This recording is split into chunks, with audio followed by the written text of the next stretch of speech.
Hello and welcome to Physical Attraction. This week on the show we have a guest, Stewart Lansley. He is a visiting academic at the University of Bristol, where he mostly studies universal basic income. He's the co-editor of a book, It's Basic Income, which is a compilation of essays about the topic of UBI, and he's also written several reports on how it could be implemented in Britain for the political organisation Compass. So we had a wide-ranging discussion about universal basic income, the impacts that it could have on inequality, the possible levels at which it could be set. Now, our discussion is quite focused on the UK and British politics, but I think that a lot of what we're discussing here is really applicable to nations around the world that are currently considering UBI. And he was very generous with his time, so I hope you enjoy the conversation. Okay, so Stewart, first of all, thanks very much for coming on the show. And I want to start by talking about your career. You're a visiting fellow at the University of Bristol, and you co-edited an excellent collection of essays, which was called It's Basic Income, on UBI from lots of different perspectives. And you've written reports for Compass, including basic income from desirability to feasibility. Including basic income from desirability to feasibility. So you've been studying this as a policy option for quite a long time. So I think we should start with the very basics then. I mean, the first place is to start with definitions. So what does UBI, universal basic income, mean to you? I see it, the idea is essentially of building in an income floor. At the moment, the beverage welfare state, the sort of post-war reform to Social Security, always aimed to give everybody a basic income. He wanted a number of different measures to create that: full employment, national insurance, national assistance, and so on. The problem is that never really worked, and millions of people over the last 30, 40 years have missed out for a variety of reasons. And today, several million people live on virtually very, very little income at all. So this idea really is to fill the holes that were left in the post-war system with a guaranteed minimum income, which everybody is automatically entitled to. Some people call that a universal basic income. Some people call it a basic income. I prefer to see it as an income floor. Okay, and many people sort of point to UBI as an idea whose time is coming now. Maybe there's some arguments around increased automation, which makes a number of jobs obsolete in the future, or may do.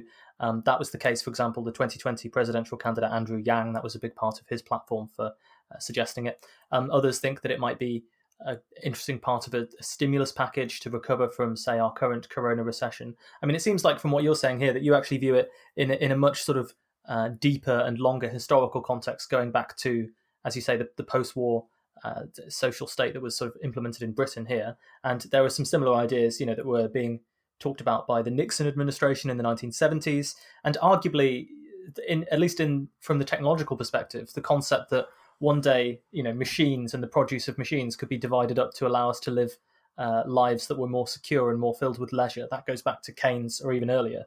So would you like to talk for a little bit about the history of UBI as an idea, and what would you view its role as in the specific context that we're living in now? Yes, I mean, the idea of a guaranteed income for all is centuries old. I mean, it actually goes back to ancient Athena. 500 years BC, there was a debate in the Senate at the time about the idea of using a silver mine find, which was worth a lot of money.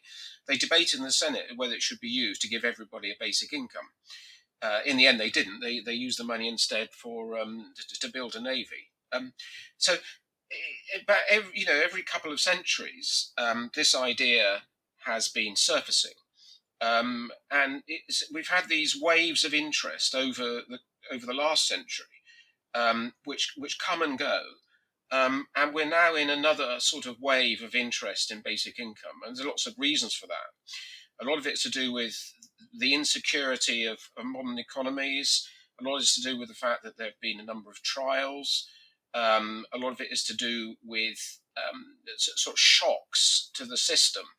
And some of it is to do with the debate about automation. But there's, whatever the reasons, and there's a mix of reasons, we are in a significant wave of interest, not just in the UK. In many ways, the UK is behind the international curve on this. and other countries are sort of further ahead in the debate. But it's certainly been, the debate has certainly woken up in the last sort of few 6 to 9 months, and has been given another stimulus because of the uncertainty created by COVID-19. And you mentioned ancient Athens. I think that's quite interesting because, of course, in the Roman Empire, they had a grain dole that would go out to every citizen to sort of keep them alive. That was a very popular kind of policy intervention that they had there, at least in the city of Rome itself, that was very difficult for them to keep away. And I suppose it's universal basic food was what you'd call that rather than universal basic income. But it's, going back thousands of years, this was something that the state did do for its people on occasion. So let's say that I'm, I don't know, Chancellor of the Exchequer or Secretary of the Treasury in the US or someone similar, and you wanted to make the case to me for implementing a UBI. This is your sort of elevator pitch for the policy. What would you say are the advantages of doing this? Well, I think that there are one of the key reasons is that we in the UK, not just in the UK, but the UK system of social security is deeply flawed in many ways. It's meant to provide social protection, and it doesn't do that. We have very, very high rates of poverty. The social security system is meant to be an entitlement, but in fact, it's become very, very conditional. In fact, we in the last 10 years, 5 million people who are entitled to social security of various kinds have been sanctioned and not been able to receive it. So I think so partly it's to do with the flaws in the existing system. Lots and lots of people miss out. And we really do need to have another look at the system and try and deal with those flaws. And basic income would deal with it. But I think there are lots of other reasons for supporting a basic income. Fundamentally, what we're talking about is the rights of citizenship. I mean, do citizens have a right to a basic income, to a basic minimum living standard? This has been the fundamental principle that's driven the idea of basic income over hundreds of years. The idea, thinkers and philosophers who've argued for a basic income, tie the idea into the idea that it's a fundamental right of citizenship. And that was this idea of the right of citizenship was kind of built into the liberal reforms before the First World War, when we first introduced a system of national insurance, and it was locked further in to the Beveridge system. And essentially, what we've been doing over the last 4 decades is to unwind that system of entitlement and make it absolutely conditional. It's interesting that it's only low-income groups in Britain that are subject to this conditionality, i.e., that they have to do something in return for their right. We give millions and millions of pounds in support of various kinds right across the income spectrum. But when we're talking about the middle class or the rich or big business owners, that help comes unconditionally, no strings attached at all, no strings attached to their commitment to society, their commitment to their duty to their employees, their duty to the local community. And basic income is basically saying we have to do away with conditionality only for the poor. We have to say what we need is a system that protects everybody, irrespective of their circumstances, it is a basic guaranteed right of citizenship. So that, to me, is the fundamental principle. But we can talk through, there are lots and lots of other benefits that come once you've established that basic idea. Lots and lots of other benefits that come with a basic income scheme. Well, I mean, for me, one of the big advantages of a basic income is it creates certainty for people. So they know that income's going to come. And that certainty gives them greater freedom, more choices about the decisions that they make. If you know you've got a sort of guaranteed income coming in every week, every month, then you can reconsider the kind of choices you make. You might decide to study a little bit longer. You might decide to set up a small business. You might say, decide to sort of give up work temporarily and try retrain. Um, it is also, there are very, as we discovered during the COVID, yeah, during the present crisis, there are millions of people who are making a huge contribution to society. Often, unpaid volunteers, carers, people, that usually, are not. They do this in a very hidden way, but these are typically are groups that, despite what they're giving to society, society is not really giving them anything back. So what this does, I think, is build a springboard for a transformational change in the way that individuals make their choices. And so I think it's in many ways it's a manifesto for greater freedom. And I think that although there are lots of immediate benefits from a basic income scheme, it would cut poverty, it would cut means testing, it would increase the universality of the present system. But these dynamic effects that affect life choices will have much bigger benefits over time. It's essentially, I mean, one thing that interested me when I read the collection of essays in Its Basic Income, and this wasn't really applied in the UK context, but this, I believe, was actually a trial in India.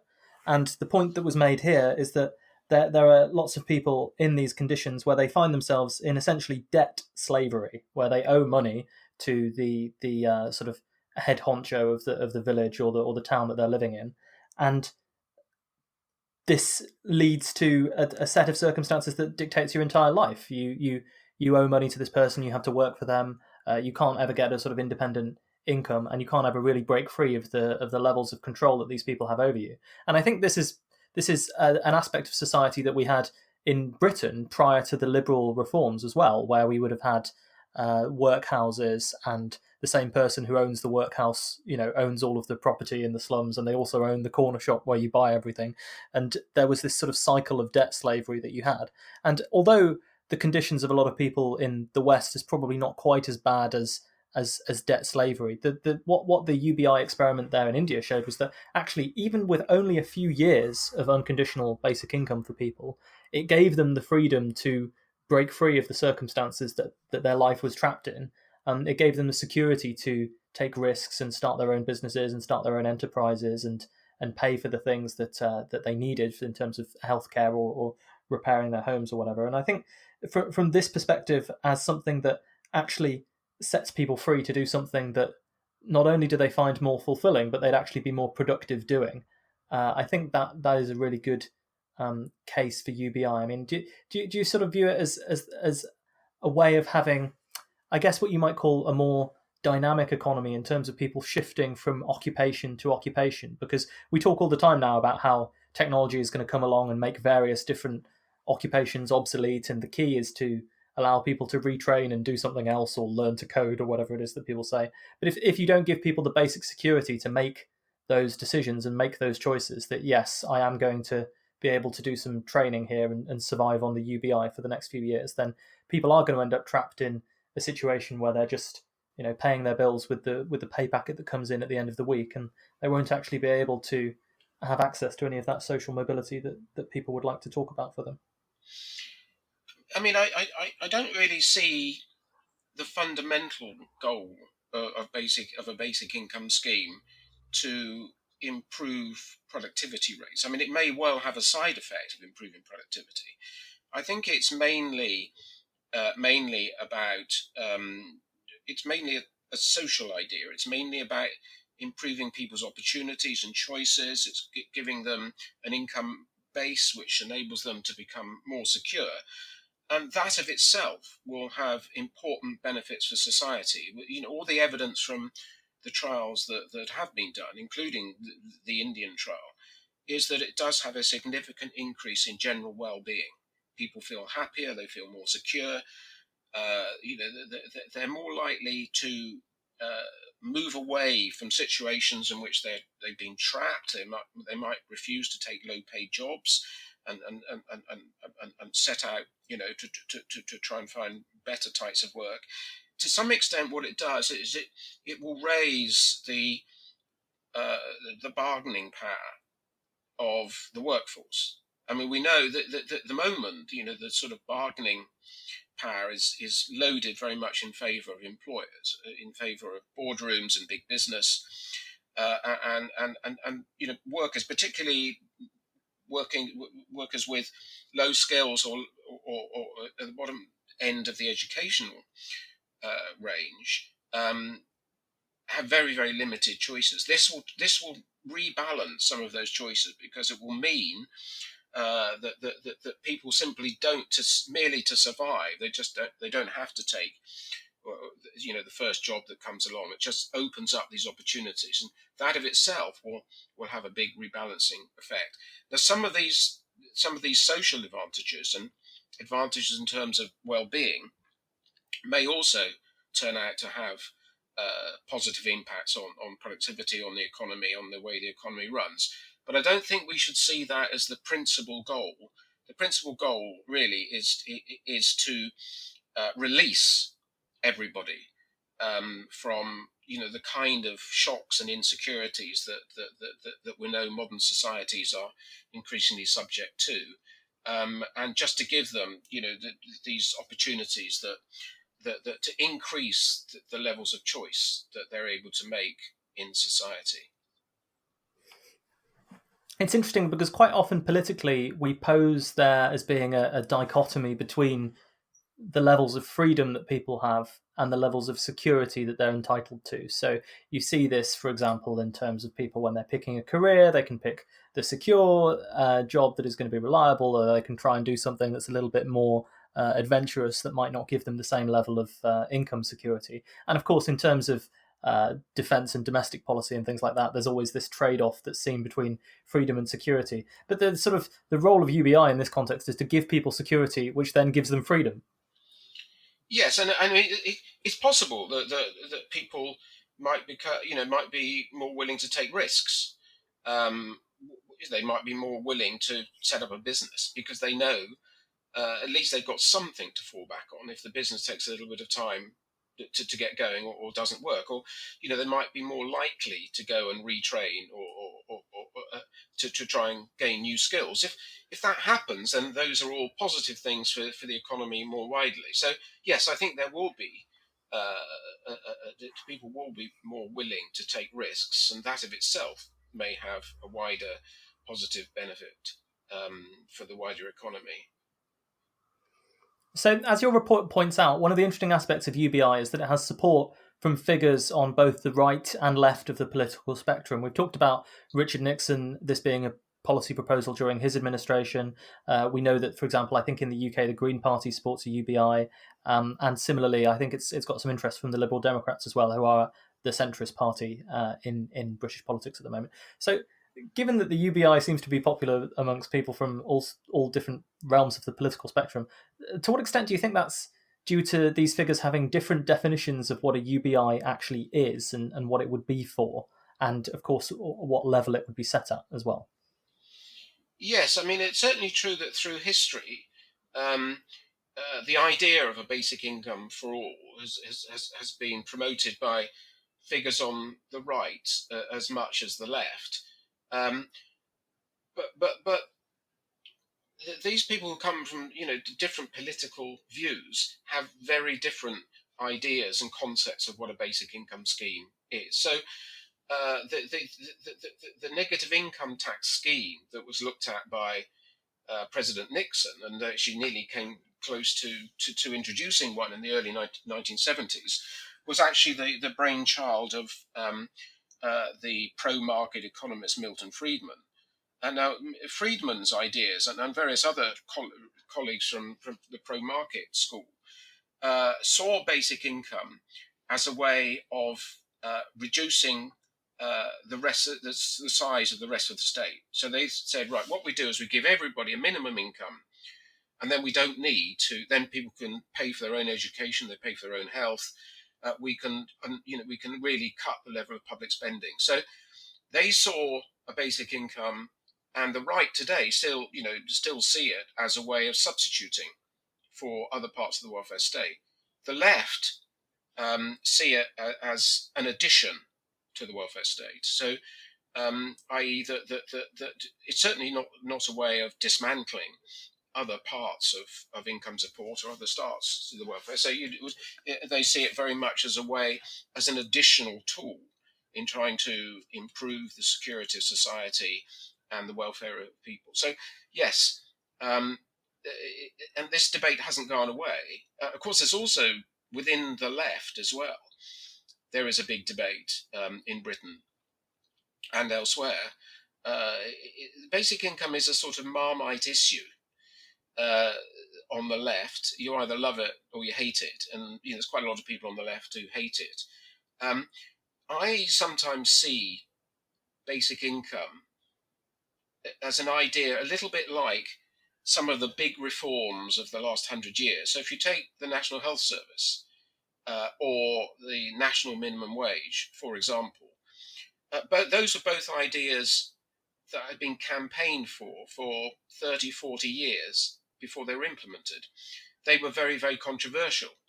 Um, Now, of course, they are so popular that no government would dare to touch them in principle. And basic income feels to me a little bit like that. It's an idea that I think is going to happen. And when it finally does happen, it will become a little bit like the National Health Service, a little bit like the national minimum wage.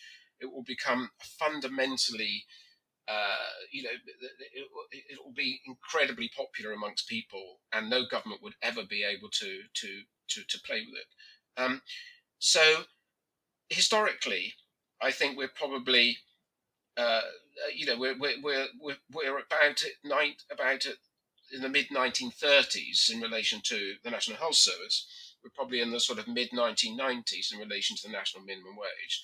So my guess is that some model of the basic income will come in over the next, probably towards the end of the next decade. Hearing that we're in the mid 1930s is not all that reassuring, given what happened in the 1930s. But I mean, well, on that topic, then this was something I was going to ask a bit later, but I'll ask it now.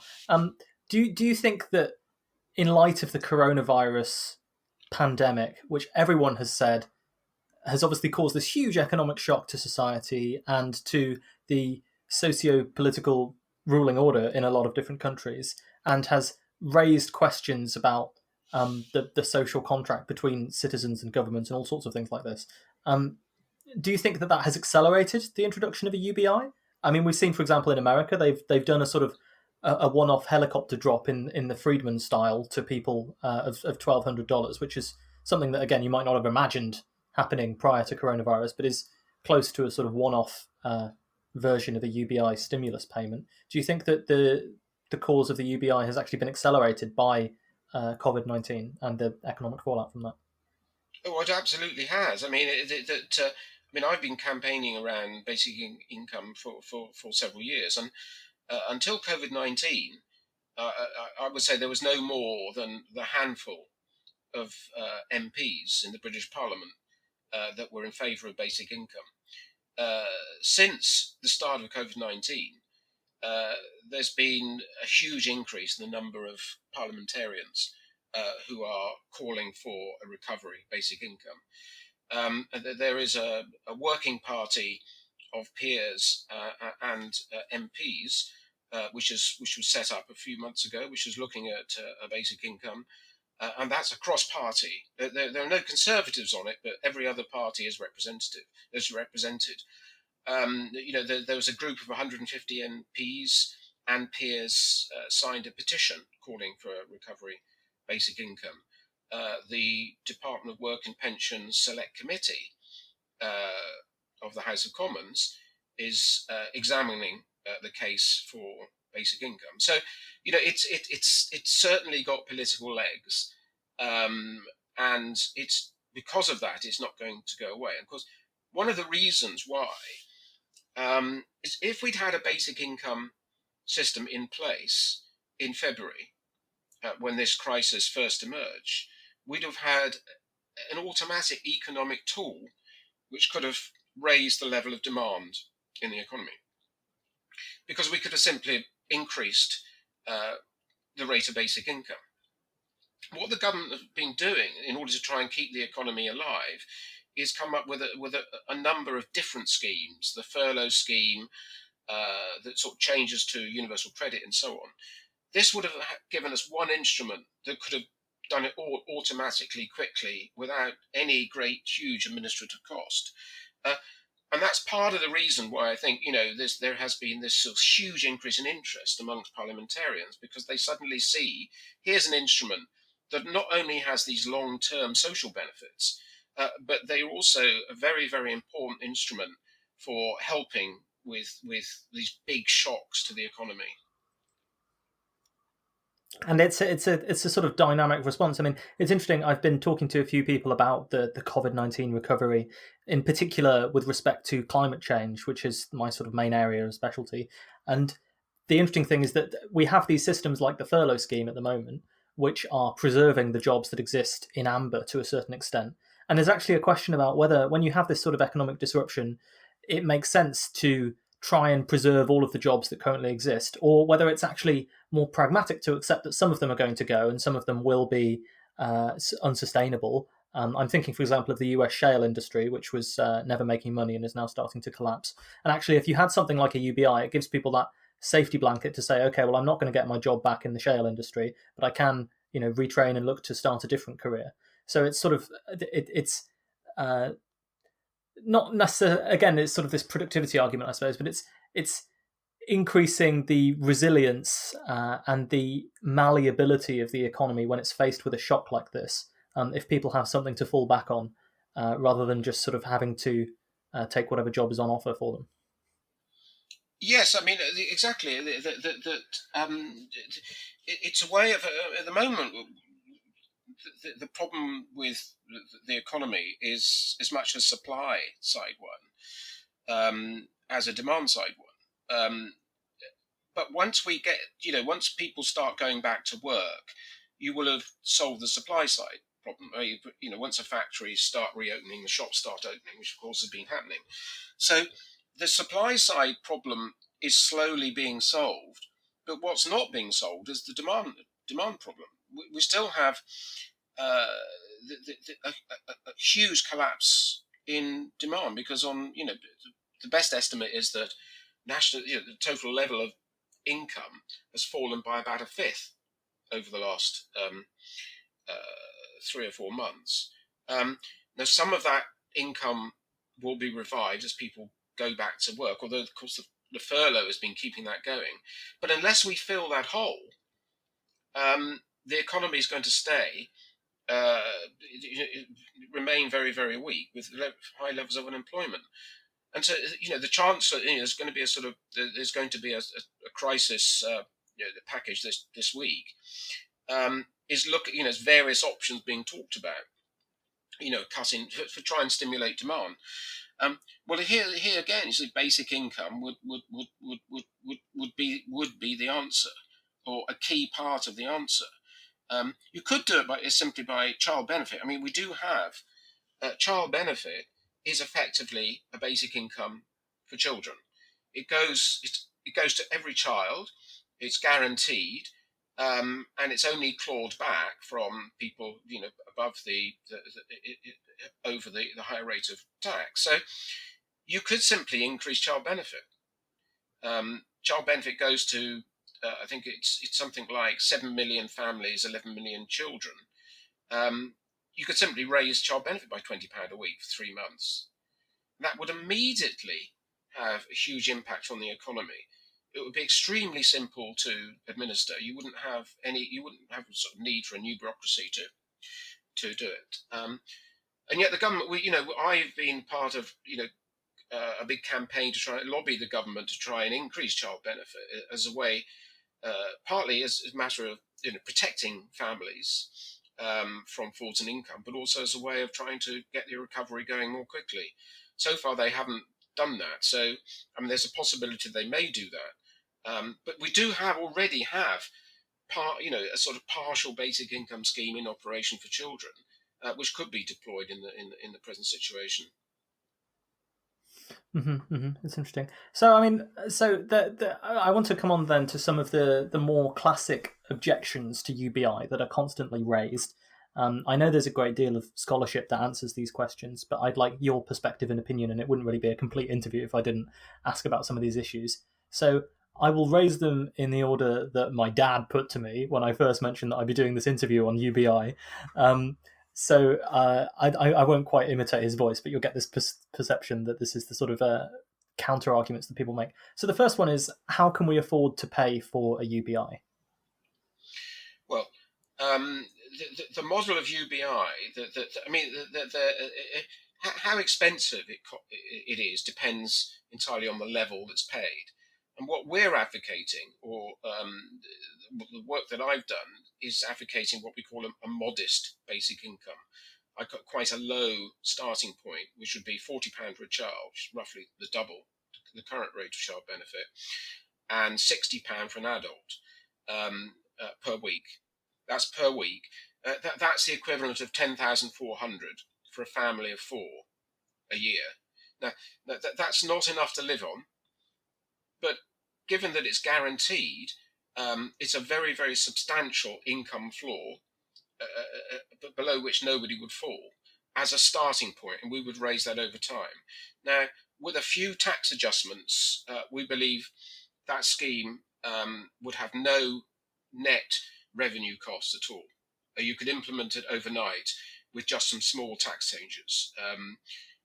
If you want to go for a more generous scheme, then there would be tax implications. You would have to raise more revenue.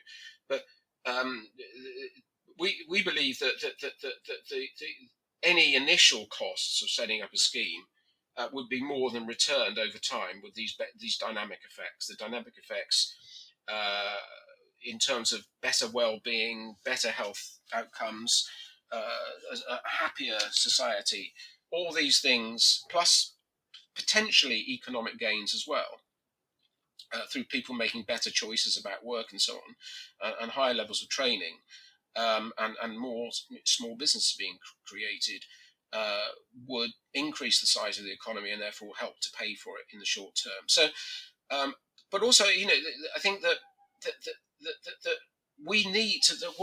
What Britain has is one of the least generous income support systems amongst rich nations. I mean, our levels of benefit, some levels of benefit, particularly the equivalent of unemployment benefit, is lower as a proportion of earnings than it was in 1948. I mean, and some of our benefit levels are between a half and 2/3 of what they are in other European nations. So we have to fill in, there's a big debate now, irrespective of basic income, about the need to redesign and rebuild our social security system, which is just simply not up to the task of complex modern economies. So we're going to need to spend that money anyway if we're going to create a much more effective safety net, if you like. And that money, in my view, would be better spent creating a basic income than tinkering with the existing social security system. So I think that's a little, I don't think the cost argument is sustainable. That it will be far too expensive and we can't afford it. I think if we're going to build a fairer society and a more resilient society, we're going to have to spend some money anyway. Okay. And I think so. The next question was going to be about what the level of UBI that you would want to be set up, because obviously this is part, I think, of the distinction between people on the right and people on the left who want to talk about this. And obviously the level at which you set the UBI makes quite a big difference. If in your case it's a fairly modest benefit to begin with, is the ultimate aim to increase it to subsistence level, or how do you define subsistence and how do you define the ideal level of the UBI, or is it in fact something that is constantly being varied in response to the policy landscape at the time?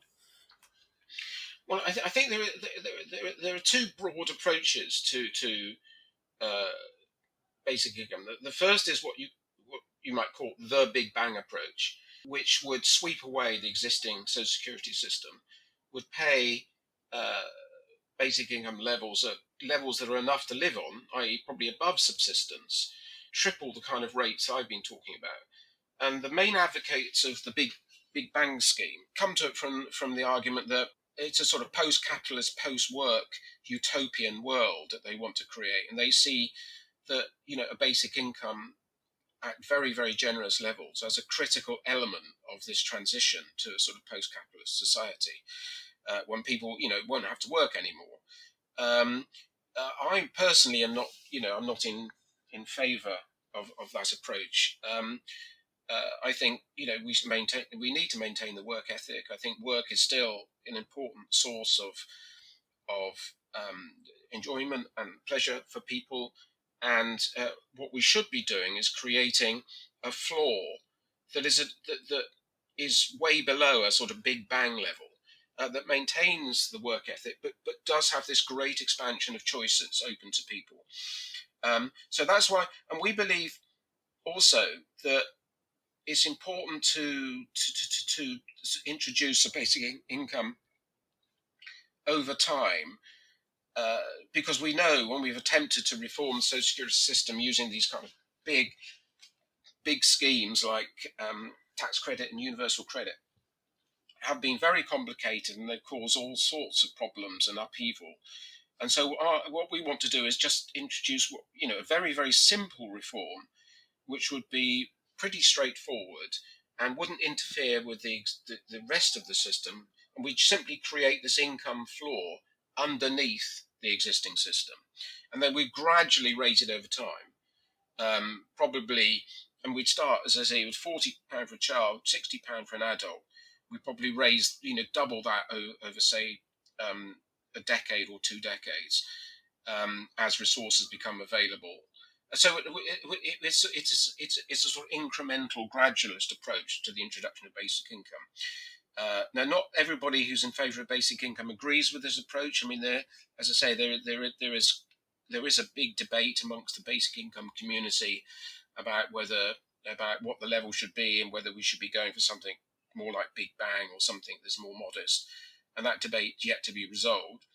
But and I mean, I've been accused by some critics of thinking small rather than thinking big. Well, I think probably we need to think small to get the kind of big changes that we need, rather than a sort of flash bang, let's get rid of everything and approach, which might cause rather a lot of chaos in the process.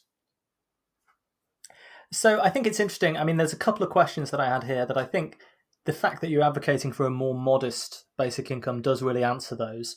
The first of which is the argument that it would stifle innovation because people would just slack off, or there would be a surplus of people who are called to be artists or songwriters, and not enough who are called to clean the drains or whatever.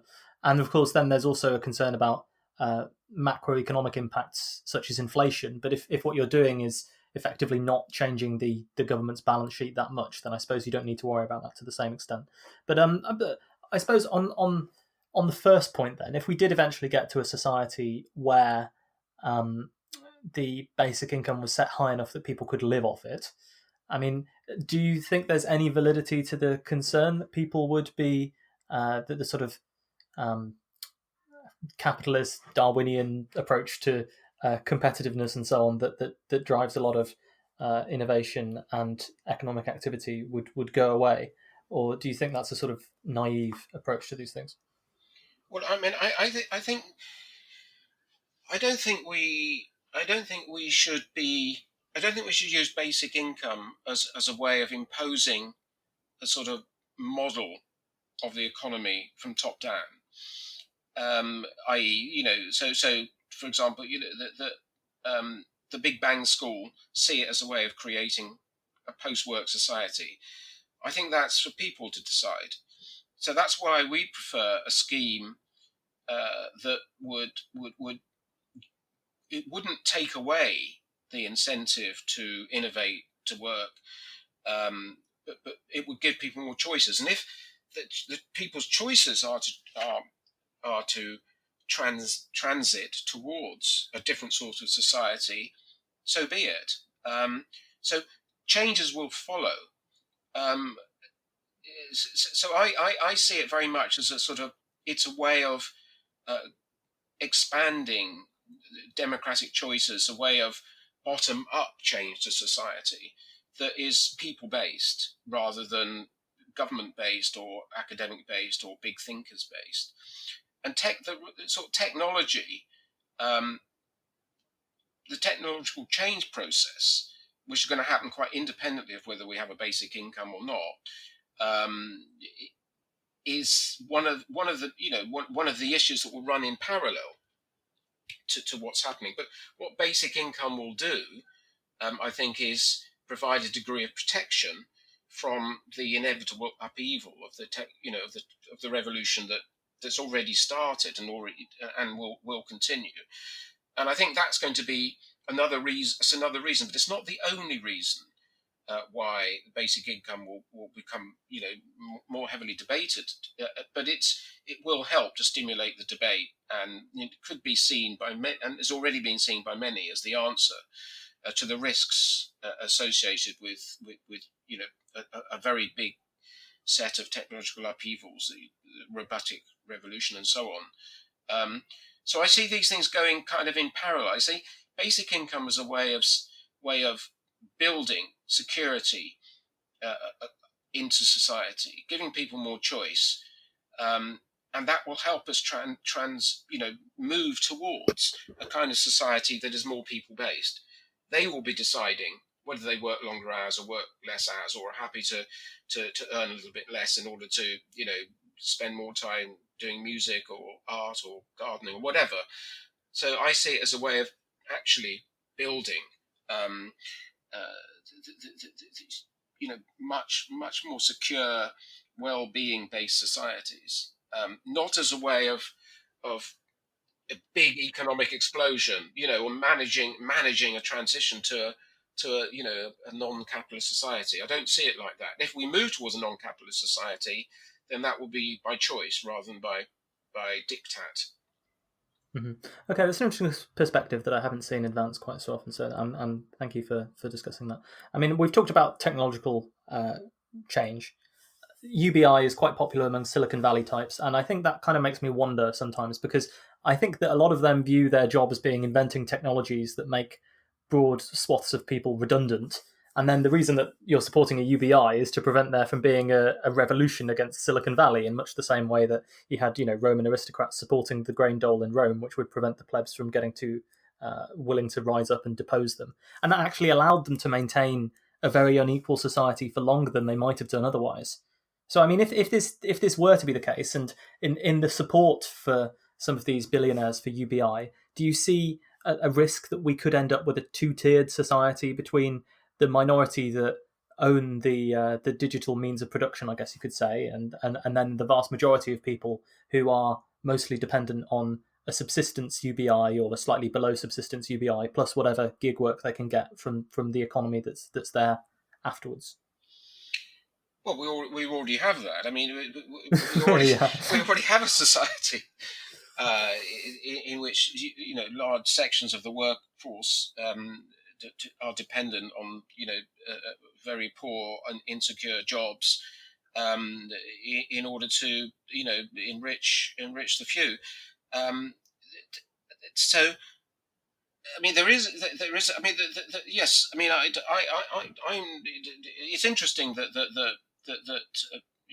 part of the call for basic income is coming from Silicon Valley entrepreneurs and the sort of billionaire, the billionaire technological class in the United States. And they're doing it as you say in part as a system of protection, because they they don't want to be overturned by an impoverished society. So they see this as a way of to try and weaken the risks of a jobless technological revolution, if that's what comes about. If that happens, it's basic income isn't enough on its own. We will need lots of other measures. This is where the left and the right, of course, this dichotomy between the left and the right come in. The left see basic income as part of a series of measures that are needed to transform society and make it less unequal and spread opportunities. The right see it as a one-off change, and therefore they can back off. And I think that most Silicon Valley supporters are in the sort of right of centre, pro-market, minimal welfare state camp. They come at it from that point of view.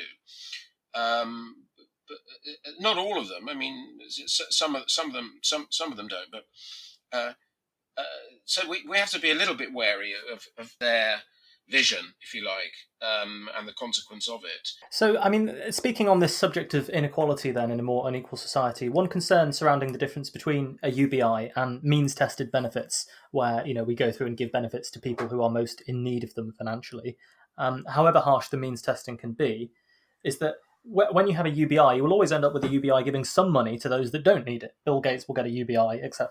So, in other words, unless it's carefully tailored, it might end up being more regressive than progressive systems where the taxes of the wealthy are redistributed.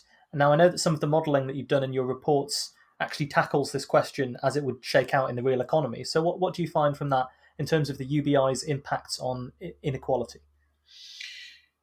Yes, well, our basic income model, um, which would introduce this income floor, would come with a series of tax changes which would claw back the gains from essentially the top third of income earners. So what you basically have a profile. If you're looking at winners and losers from our scheme, um, the poorest third are big winners. Their incomes rise quite a lot. The middle third stay about neutral, and the top third um, are losers. Not heavy losers, but a bit. So the gain of all this is concentrated amongst the poorest groups, and therefore it reduces inequality. And over time, I think it introduces a one-off reduction in the current income gap between the top and the bottom. Um, so, but I think we need to understand this concept of universalism, because it's the beverage reforms after the war. What was particularly significant and revolutionary about the beverage reforms was this idea of universalism, that i.e. everybody would be entitled to free health, everybody would be entitled to national insurance benefits.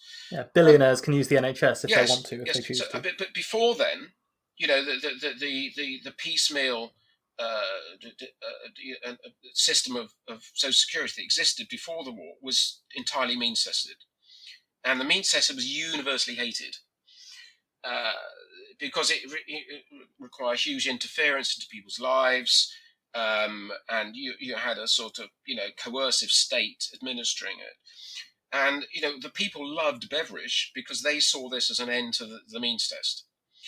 Um, and what's happened is that the universal elements of the post-war welfare state have been eroded over the last 60 years.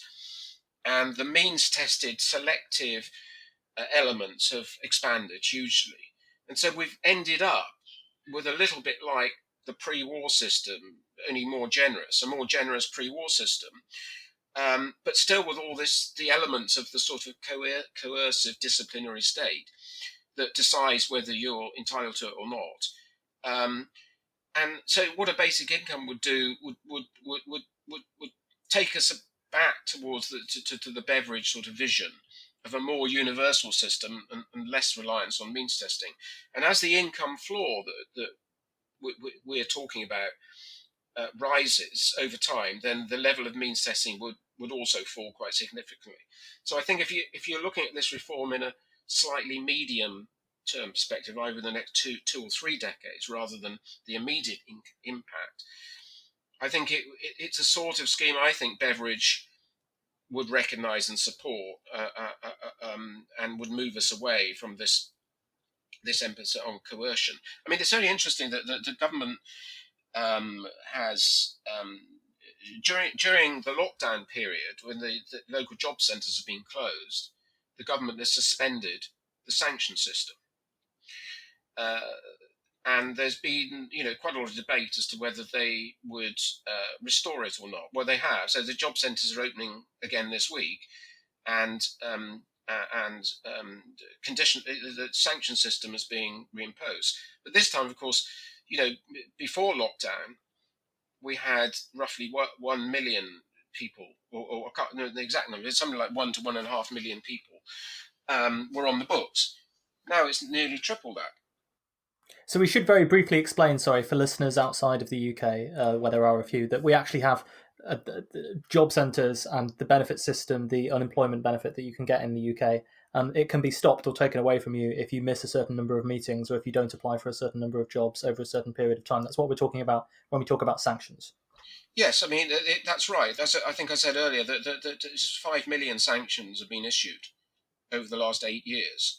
And that means you have no income at all. So if your job seeker's allowance is your sole source of income, then you have it taken away, and that can be taken away from 6 weeks or more. And it's taken away for often what most people would see as relatively minimal failures, i.e., you're late for an interview, or you don't turn up for an interview, and often you don't turn up for an interview because your child is ill or you've had a crisis at home or something.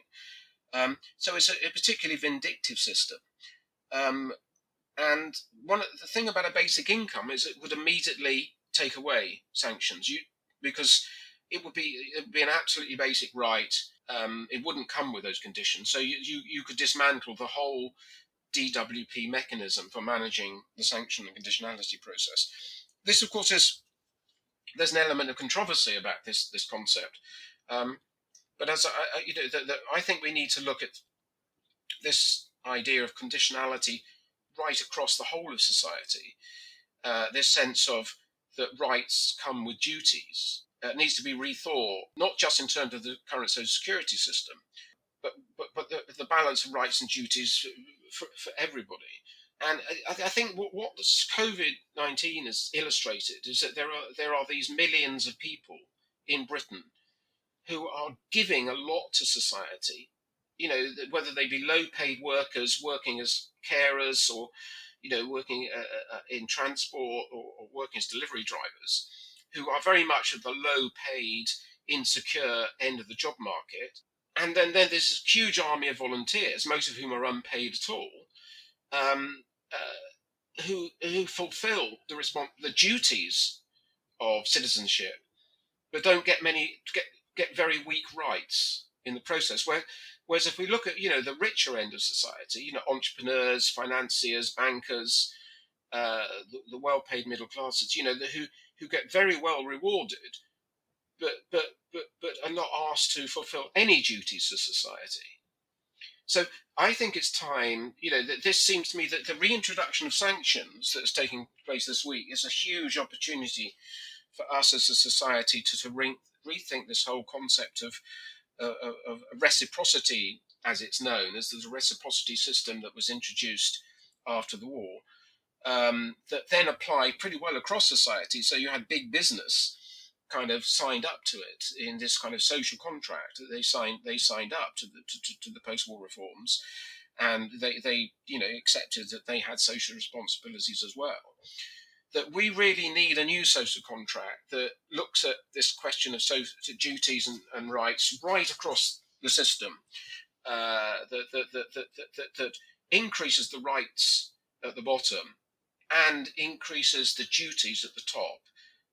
As part, and the basic income scheme would be one of the ways, I think, of creating this kind of social contract that applies right across the. So this is a sort of slightly tangential question, but there's a book by Walter Scheidel, The Great Leveller, which came out a few years ago, where he talks about how in societies you tend to have a consistently rising rate of inequality, wealth inequality, income inequality within societies in ordinary times. And then crises come along, and either the nature of the crisis, which is somewhat redistributive in terms of, for example, if there's an earthquake, it will destroy a mansion as well as a slum, but the person who's lost the mansion has lost more wealth rather. But also the governmental responses to crises, such as we saw in the mass mobilization warfare in the Second World War, and then subsequently, the very high rate of top-level taxation which followed from that. It's only the crises that actually reverse this inexorably increasing income inequality in society. That was the sort of thesis of this book. So, I mean, do you think that in light of COVID-19, part of the motivation for introducing a UBI is actually that is the policy intervention that is going to cut this income inequality and wealth inequality that otherwise has been increasing for decades, and will spiral out of control if nothing is done. It's not a silver bullet. It doesn't solve the complete problem of inequality. I mean, it doesn't do anything about the concentration of wealth. It doesn't do anything about the, the institutionalized sources of inequality through sort of business behavior and inheritance and so on. So if the job is to make a huge change in inequality, we need other policies changes alongside. This again is the difference between the left and the right. The right, don't want to change these institutional sources of inequality, and the left too. But I think it's interesting that the book you just been talking about is, I mean, talked about four main sources of reductions in inequality, and the two main ones were war and pandemics. And it's certainly the case that certainly the Second World War was an amazing equalizer, and we came out of the war a much more equal society than we did when we went into it. Everybody thought that the big economic shock in 2008, the 2008 crisis, would be another source of fundamental progressive change, that we completely we completely have a huge shake up and be able to produce a more progressive and equal society. And of course that didn't happen. So there is a big debate now, I think, as to whether COVID and this current crisis is going to be the mechanism, one of the horsemen, if you like, the pandemic that finally shakes us out of this locked-in, unequal system. Who knows? I mean, I think what the Build Back Better movement. I mean, there is obviously a huge shake-up going on in terms of ideas and debates, and there is this sort of desire across society that we will build back better. And I think a basic income would be a hugely important element of a progressive attack on inequality. But it certainly would be only one instrument on its own, although it'd lead to a much better society on its own. It wouldn't really do enough to tackle. It would raise the floor at the bottom. It wouldn't do much about the top. Not these huge wealth and income concentrations at the top. It wouldn't really tackle those. So we need very, very different set of instruments if we're going to deal with that. So part of what your book, It's Basic Income, this book of essays that you co-edited, does is collect some of the evidence that has taken place for controlled trials of UBI, where individual groups of people have been given a universal basic income, unconditional basic income for a number of weeks, and their behaviours, I guess, have been observed, and the effects of it have been observed to see what sort of social impact that it has. We've already discussed one of the essays in particular, pointing out that UBI not only temporarily but actually permanently released people from these debt traps in these villages in India. And that was a fascinating point for me, which illustrates the point that a lot of people would make about a UBI, is that you yourself know what the best thing is to spend money on, as opposed to a sort of top-down attempt by the state to find what the best thing is for you to spend money on, or them giving you things that you don't necessarily need.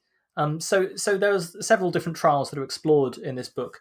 Could you talk about the concept of universal basic income trials in general, and what we've learned from them, and whether there are any particular examples that really stuck out to you as illustrating that yes, this policy would work to have a certain result? Well, there have been a lot of trials.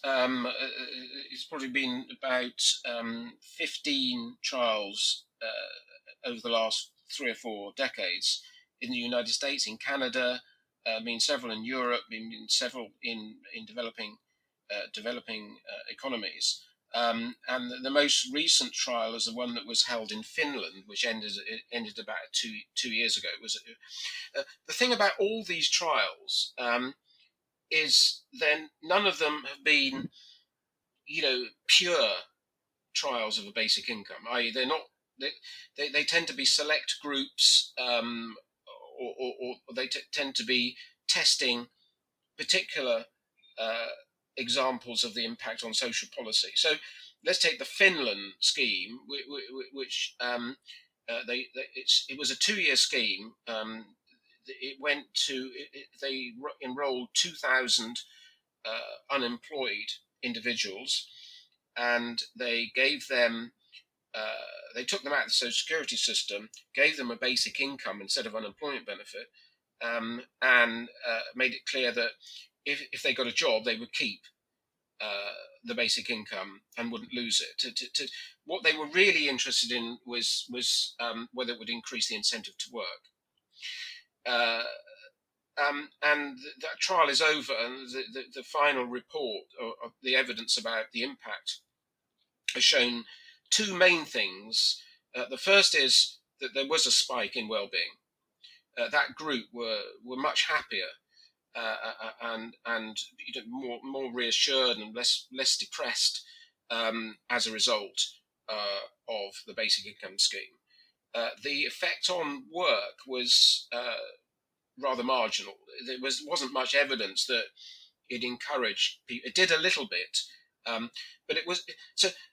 I think that the main lesson we can draw from these multiple trials, and some of them in developed economies, some of them in poorer economies, and you can't really compare, the effect in India with the effect in the UK, United States, or whatever. But I think there are two broad lessons. The first is that all the trials have had a positive impact upon health and education.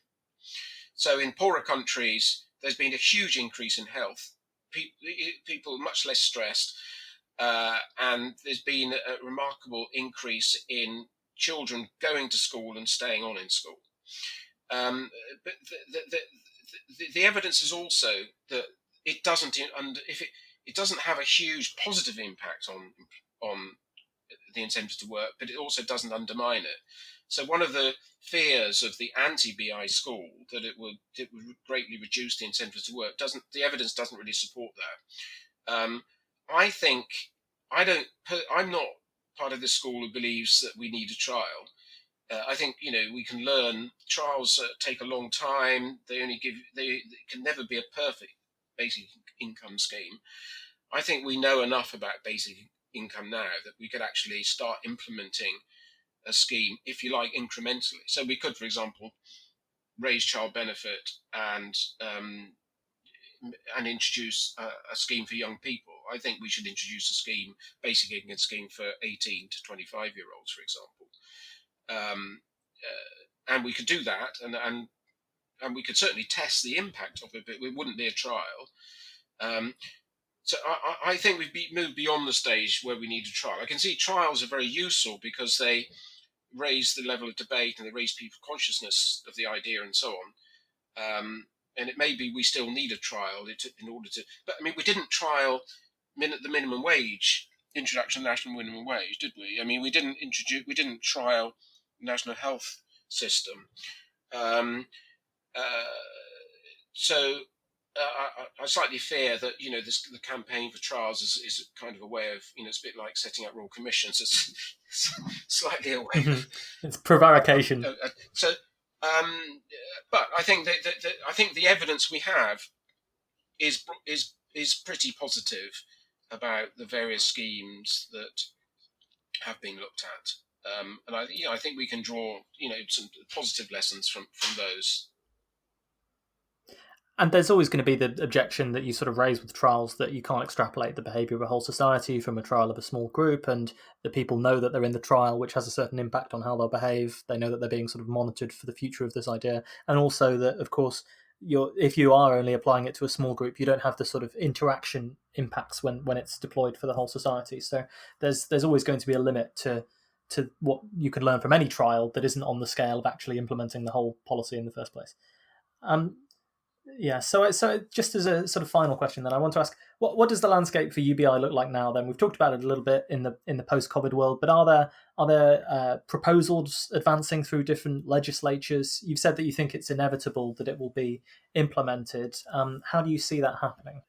Well, I mean, I think that the last 6 months have already seen a big surge in interest. That interest is moved beyond sort of academics, think tanks, and pressure groups. It's a rather marginal debate to mainstream debate.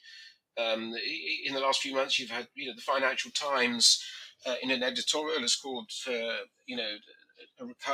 national debate about a recovery basic income. there's been, a lot more interest in amongst parliamentarians, both amongst peers and amongst MPs. So I think we need to build on that debate. And what's around the country now? There are a lot of basic income hubs. These are local pressure groups that are set up. You've got there's several in Scotland. There's ones in Sheffield. There's one in Liverpool, and so on. And what we really need to do is get this debate into the mainstream. We need a national debate. I don't think you can go for reform that is quite so fundamental as this unless you're bringing people with you and people are demanding it. So I think the next stage, the next 2 or 3 years, is and what Compass, which is the organisation I've been doing most of the work for, is now engaged in attempting to sort of stimulate this national debate through helping to create some of these hubs and trying to get a national dialogue, a national conversation going. And I think that is the next step, to get everybody talking about it, to get television making television programs about it, and radio to carry more programs. Let's have a debate, debates on the mainstream media and so on. I think that if you look at the sort of history of the debate about BI, it's a marathon. I mean, it has been a marathon, and I kind of feel that we are on the last few laps now. Whether the marathon BI man collapses before they get to the end, or whether they suddenly they get past the end, is I think we're more likely now to get to the finishing touch than we were a year ago, and a lot more than we were 5 years ago. So we're moving in the right direction. I don't think this debate is going to go away, because all the things that have triggered it, like uncertainty, shocks, the inadequacies of the present system, are still going to be there. So let's see. I mean, who knows what's going to happen in these big issues? But I just feel that that we're more likely to end up with a scheme now than we were even a few months ago. And finally, we've talked about advancing this debate. We've mentioned the book of essays you edited, It's Basic Income, and Compass, where there's lots of more in-depth reports on UBI. Is there anything else that you think people should read, that people should be aware of or get involved with if they want to find out more? Well, I think if they go onto the Compass website, they'll see details of these various reports and other reports, and also the hub. If they go on and see that it's the Basic Income Conversation, they will be able to sign up to local groups and get more information there. That's as good a starting point as any. I mean, there's lots going on. It depends where you live, but if you happen to live in Sheffield or Liverpool, you could search for the local hubs there if you want more information or you want to join in or contribute to the debate. So yeah, starting point is probably Compass, but there's more. There's a lot more pointers on the Compass website as to where to go in terms of reading about it and in terms of just sort of helping with the campaign. If you're persuaded of its merits. Stewart, thank you so much for being so generous with your time today and telling us all about basic income. Thank you very much for giving me the opportunity. Thank you. Thank you for listening to this episode of Physical Attraction. You can find Stewart Lansley's work over at Compass and his page on the University of Bristol as well. And it's a really important thing, I think, that we all get involved in this conversation, because if, as Stewart suggests and as many other people suggest, UBI is going to be the policy tool of the future, then we want to make sure that when it's implemented in a way that genuinely does benefit everyone and doesn't become a sort of excuse to drive through things that don't actually help the vast majority of people in any given nation. Now, of course, if you have comments, questions, concerns about the show and what topics you'd like to see us cover, people you'd like to see us interview, things you'd like to hear us talk about in the future, then the place to go is physicspodcast.com. There you'll find the contact form. I respond to everyone's email, and I try and do so in a prompt fashion, so if you have any comments, questions or concerns, that's the place to go. There you'll also find we've got a new thing up there at the moment, which is the About page. So I know that when you first subscribe to a podcast, it can be quite daunting because there's so many episodes to go through. The About page actually summarises all of the different episodes that we've released in the past, and I think if you were going to do that thing we always ask you to do, and tell as many people as possible to listen to the show, to listen to it, then that would be a really great way of doing it. You can send them to this page, you can say, just click on what you're interested in, because not everyone is going to be interested in every individual topic that we're going to talk about, and that's fine. But it will give people an opportunity to see the full range of stuff that we've covered over the years. And maybe, if you're a new listener, you might want to look there yourself and see if we've covered anything in the past that's of interest to you. Of course, the other things you can do on the website while you're there, physicspodcast.com, there are PayPal links, Patreon links for you to financially support the show. And you'll also find links to our social media. We're on Twitter, we're on Facebook. Plenty of different ways to engage with the show, but of course the best thing you can always do is tell more people to listen if you've enjoyed it. Until next time, then please take care.